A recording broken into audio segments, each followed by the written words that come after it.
Hello everyone, welcome back to my YouTube channel. My name is Elma and today I'll be taking you through Fantasy Premier League. First of all, thank you for enabling me to achieve 300 subs, and I hope we can be able to reach 400 subs before the end of the year or the end of next month. Thank you for all the support you've given me, and I really appreciate it. So first, we're going to start off with my GW5 team review. So this week was poor game week. Game week 5 was so very poor from me. Just below the average, I think by like 6 points. As you can see from the team on your screen, there was really not much other than like 2 players who scored more than 10. So in goal, we had Sanchez, who scored 1 point, almost kept a clean sheet, but Leicester scored late on. Then you had Marcel, who were relatively poor. Wolves were relatively poor, so 1 point from him. Shaw, 2 points. He's not been the greatest player so far. I think it's coming to that time where it's time to move him on to better players, because I don't know if he's not going he's not attacking more. But yeah, at least I saw some good bits when he was delivering corners, so maybe can keep him for a while. But if it continues like that, it'll be time to sell him. Trent unfortunately got ill, so he couldn't play, so that was 0 points. And then Ailing, 2 points. Leeds are just poor defensively, so 2 points from him. Then you have Bruno, also 2 points. I know Bruno is too expensive to be getting 2 points. I think he should be, for his price, he should be getting the same points as Salah. But so Bruno got 2 points, and Jota has been very disappointing. I thought he would come in and score goals. He gets into good positions, but just misses. Like there's one chance he had where he was one-on-one with the keeper and blazed it on top of the bar. So I'm sure he'll score, but it's not looking promising as I thought when I transferred him in. Then you have Benrahma, who scored 10 points, bouncing back from his blanks with a good 10 points, 3 bonus points against United, which was relatively the hardest fixture on paper. So maybe you can still keep him. I know people are transferring him out, but I'm still going to keep him because he's still producing good points. Then you have Gray, who scored 2 points. Everton were also poor. I think they were missing their main guys like Richarlison and Calvert-Lewin, so they had to change shape, and Gray is better coming off from the wing rather than coming in from the mid. But he had some few chances, but it's difficult to play without the main guys who can produce a bit of magic up there. So he scored 2 points. Then you have Jimenez, who's also been very poor. They haven't played hard fixtures, but they've been very poor. He almost scored a goal, but yeah, Wolves have been poor considering their fixtures. At least Masal gave me some few points, but Jimenez has been very poor, and I've been thinking maybe to transfer him out for someone else because I'm not sure about Wolves at the moment. Then the defense, where we have Foster. I think Foster played finally. I think he scored 2 points, which is also not so bad. Then Antonio, Mwambidele, and Perica, all of them didn't play, and so they all got 0 points.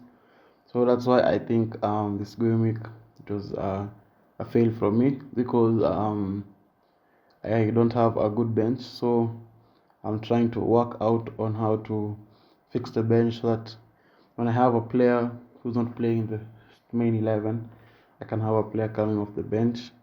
Because you see, like Trent got injured unexpectedly. So if I had someone else on the bench, you could have come to replace him. So I think it's that time to start working on the bench. We just some cheap options who play game in game out. Yeah. So my gaming points 49, which gives me an overall points of 373, and my overall rank dropping until 172k, which is poor, and we hope to bounce back in game week 6. So moving on to my transfer thoughts, basically what I'm thinking of doing for game week 6. So as I said, I want to make my bench stronger, so in case someone gets injured unexpectedly or something like that, at least I have someone else who can come in and replace him. So I'm thinking of removing Omaba Midele for Rhys James, or just basically any Chelsea defender, because there's Rhys James, there's Rudiger, there's Alonso, who are around the 5.5 million price tag to 5.9 million. And I think with Alonso, since Chilwell has not been playing a lot, I don't know if he's fallen out with the manager. So I think Alonso is nailed on. If not Alonso, you could go for Rhys James, Rudiger, but mostly I'm thinking about Rhys James because his crosses are usually wonderful. And if you have someone like Lukaku and Havertz who at all, the goals are going to come in. And Chelsea have easy fixtures from game week 7. So I think because I have to transfer and I have to make one, I think I'll do this transfer. And now they're playing Man City, so it's a very difficult fixture. But Chelsea have been able to keep out Man City for the last 2 fixtures, or 4 fixtures. I'm not so sure, but they are good defensively, so it might not be a bad thing to start him.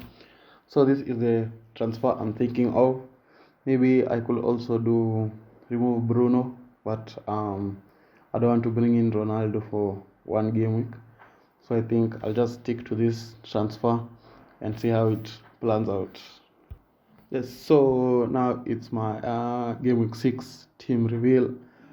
Nothing much has changed from the game week 5 team, but only just the formation, and the bench at least now looks a little bit stronger. Sanchez against Crystal Palace, all you can hope for is a clean sheet and some save points from him. That's what you usually expect from goalkeepers who are on the lower side of the league. Just hope for a clean sheet or something like that. Just some few save points. And then to the defense, we have Shaw. Hope finally Shaw can produce an assist or something, just a moment of brilliance, because he's not doing much really for the past 5 game weeks, and I think people are already transferring him out. If you're using a wild card, I would also recommend just transferring him out. Then you have Trent. I'm sure he'll be back. Because again, Brentford. Hope can get assists, clean sheets, and also just maybe a cheeky goal there. Then you have Masal against Southampton, who'll be looking to bounce back. So I hope can be able to score a goal. And then the midfield, Salah against Brentford again. Salah never disappoints or always gets those goals, or even if the game is tight, he is always the guy who scores goals. So you also hope that he doesn't disappoint. Then you have Bruno, so I'm going to keep him just for this game week, then move him on next game week. So I hope he can go out to the bang, produce good points. I know his price has fallen, but I'm not really keen on taking a -4 for now, so that I can transfer him out. So I'll just keep him. Then you have Jota.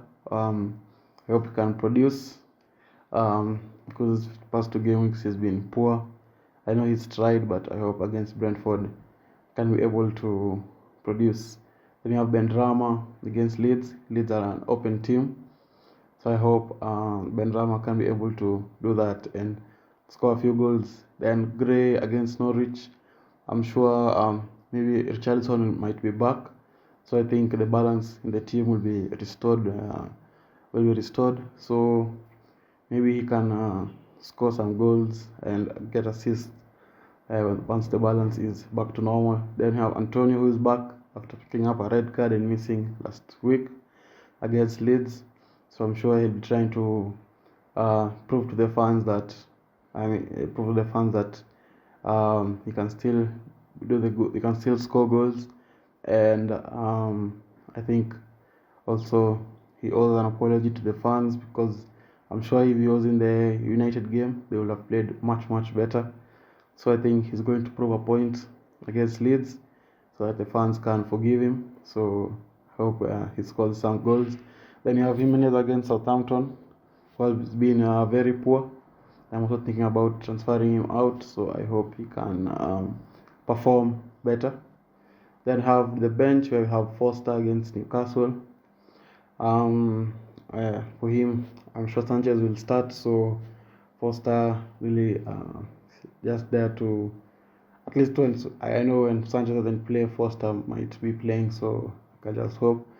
Then at least we have Ailing there with playing against West Ham, and then James against Man City, and then Perica against Newcastle. So at least my bench now looks a little bit stronger than before, and I hope I can be able to perform better than I performed in game week 5. Anyway, guys, I'd like to thank you again for the support you've given me. And before I finish, I'd like to ask you all to go check out my Instagram and my Twitter. I put the link in the descriptions for those two places. So hope you all have a good game week 6, and bye bye, and I'll see you all guys later.